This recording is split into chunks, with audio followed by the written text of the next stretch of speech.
নমস্কার বন্ধুরা, আমি সুপর্ণা। আমার সুপর্ণা বং ইন্ডিয়াতে আপনাদেরকে স্বাগত। আমরা রাধাশ্যাম মন্দির দেখে তার অপোজিট সাইডেই বিপরীত দিকেই চলে যাব মৃন্ময়ী মন্দিরে। তো এই মৃন্ময়ী মন্দিরের অনেক ইতিহাস আছে। কথিত আছে মল্লরাজা জগৎমল্ল 1997 খ্রিস্টাব্দে দেবীর দৈবাদেশ পেয়ে এই মন্দির আর মূর্তি স্থাপন করেন, মানে প্রতিষ্ঠা করেন। এই মূর্তিটি গঙ্গামাটির তৈরি। দুর্গা উৎসবের সময় 15 দিন ধরে এই মন্দিরে পটে পূজা হয়। মল্লরাজাদের সময় থেকে এখনও অবধি এই মায়ের পূজা হয় তোপধ্বনিতে।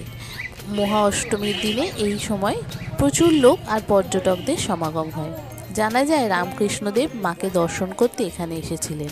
তো এই মন্দিরের প্রথমে ঢুকতেই দুদিকে দুটো ডোকরার দোকান আছে, যেটা হচ্ছে মৃন্ময়ী টেরাকোটার ডোকরা সেন্টার।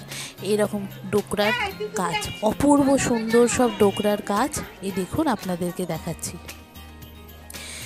যত রকমের জিনিস আছে এই ডোকরার দুটো দোকানে আপনি পেয়ে যাবেন। আর এই মন্দিরের মাঝেই রয়েছে একটা বটবৃক্ষ।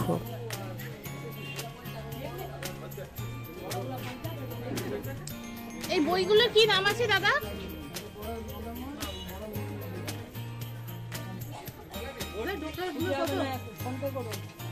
আর এই বটবৃক্ষের সাথেই রয়েছে আরো 9টি বৃক্ষ। 9টি বৃক্ষ আছে। প্রতিদিন নিত্য পূজা ও ভোগ পূজারতি হয় এই সময়। তো এই মন্দিরটি দেবীর আদেশে হয়েছিল বলে এটাকে অনেক আদি বলা হয়। মানে যখন বিষ্ণুপুরের কোনো চিহ্ন ছিল না, তখন থেকে এই মন্দিরটি প্রতিষ্ঠিত। ঘন জঙ্গলে ঘেরা অরণ্যভূমি ছিল এই জায়গাটি। এই মন্দিরের পিছনেই আছে রাজবাড়ি।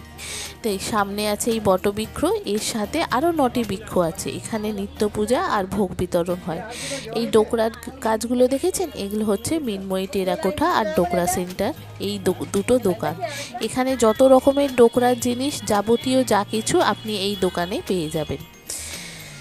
তো আমিও এখান থেকে অনেক কিছু দেখলাম। দেখে ওরা বলেছিল যে এখান থেকে ওরা পার্সেলও করে দেয়। আপনি যদি এখান থেকে কোনো জিনিস কেনেন, ওরা ডেলিভারির ব্যবস্থা করে দেবে। আর আপনাকে ঠাকুরের মূর্তিটা দেখাই, দেখুন, এই যে হচ্ছে মা মৃন্ময়ী। তবে আমি ছবি তোলার আগে জানতাম না এখানে ফটো তোলা নিষেধ। ছবিটা তুলে নেওয়ার পর তখন আমাকে ওখানের একজন বললেন যে এখানে ফটো তোলা নিষেধ। তো আমরা যখন গেলাম তখনও প্রসাদ বিতরণ হচ্ছে। তো আপনি এই সামনেই বটবৃক্ষের নিচে একজন বসে আছে, তার থেকে টিকিট কেটে এখানে প্রসাদ গ্রহণ করতে পারেন। এখানে নিত্য পূজা এখনো পর্যন্ত হয়। তো এইটা দেখেই আমরা এখান থেকে চলে যাব অন্য একটা দর্শনীয় স্থানে। এই দেখুন, তখনও লোকের ভিড়, তখনও প্রায় 4টে বেজে গেছে, তখনও ভোগ প্রসাদ খাওয়ানো হচ্ছে। আর এই যে বটবৃক্ষের নিচে যিনি বসে আছেন, এনার থেকে স্লিপ নিয়ে এই প্রসাদ আপনি গ্রহণ করতে পারেন। এই যে মেন বট গাছটা আছে, এর পাশাপাশি আরও 9টা গাছ আছে। তো এটাই দেখাচ্ছিল, মৃন্ময়ী মন্দিরটি বিষ্ণুপুরের আদি বলে জানা হয়। মানে যখন বিষ্ণুপুরের কোনো চিহ্ন ছিল না, তখন থেকেই এই মন্দিরটি স্থাপিত হয়েছিল। এবার আবার একটা জায়গায় যাব।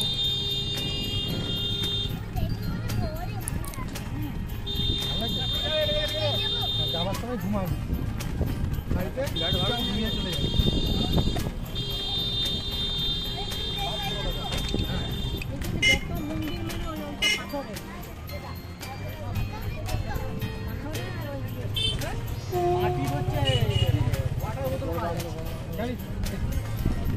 গরমকালে জল ঠান্ডা থাকবে কিন্তু।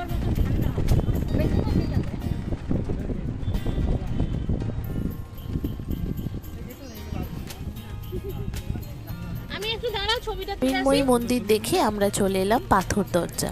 এই পাথর দরজাটিকে মাকড়া পাথরের তৈরি, খিলান সজ্জিত এই প্রবেশদ্বারটিকে অনেকে পাথর দরজা বলা হয়।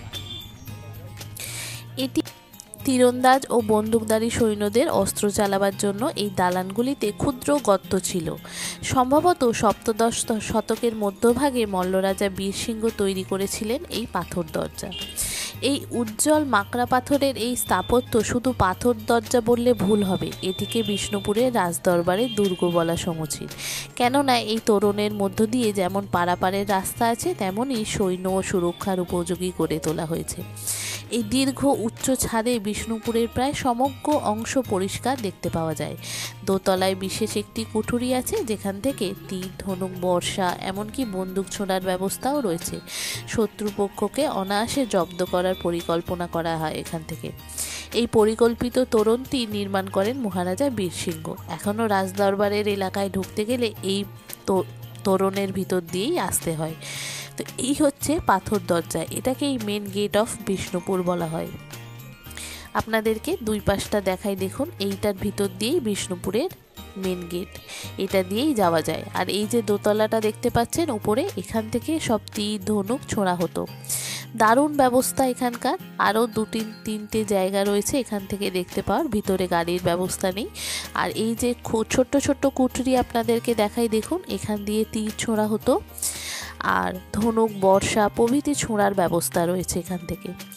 এত সুন্দর এই মাকড়া পাথরের স্থাপত্যটি মানে দেখলে আপনি অবাক হয়ে যাবেন যে তখনকার দিনে সৈন্যদেরকে সুরক্ষা করার জন্য বা যে শত্রুপক্ষ আছে তাদের মারার জন্য এরকম পরিকল্পনার ব্যবস্থা করা হয়। এটাকে না দেখলে আপনি বুঝতে পারবেন না কত সুন্দরভাবে এটা তৈরি হয়েছিল, কত বুদ্ধি খাটিয়ে এটা করা হয়েছিল যে যত সৈন্যদেরকে সুরক্ষা করা, তাদেরকে রক্ষা করা এবং এখান থেকেই তীর, ধনুক, বর্ষা সমস্ত কিছু ছোঁড়ার ব্যবস্থা করা।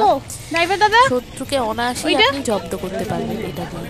তো এটাই হচ্ছে বড় পাথরের দরজা বা মেন গেটওয়ে অফ বিষ্ণুপুর। এটা দেখেই আমরা চলে যাব অন্য একটি দর্শনীয় স্থান। ওটা কি মন্দির? ওটাই দেখে এলাম। এটাই সবথেকে তো পুরনো মন্দির, এই নতুন মন্দির বললো না, এটাকে সবথেকে নতুন মন্দির বললো। এটা গেলাম কি? 250 বছরের পুরনো। এটা গেছি? এটা গেলাম তো, যা হয়নি না? না। ও তাহলে সামনেরটা গেলাম। ও এটা এইদিকে না? হ্যাঁ। আচ্ছা চলো চলো বাঁদিকে নাও। আমার আজকের ব্লগটি কেমন লাগলো অবশ্যই কমেন্ট করে জানাবেন। যদি ভালো লাগে একটা লাইক শেয়ার করে দেবেন, আর নতুনরা অবশ্যই আমার পাশে থাকবেন, আমার চ্যানেলকে সাবস্ক্রাইব ও ফলো করে দিন। থ্যাংক ইউ বন্ধুরা। এই রান্টু টিকিটটা নিয়ে আয়। আজকে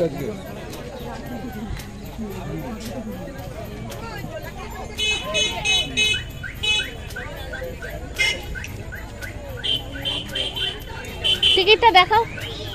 টিকিট দেখাতে হবে তো। হ্যাঁ এখানে কি কাটতে হবে তো? হ্যাঁ গার্ডেনে। ও বাচ্চাটা লাগবে?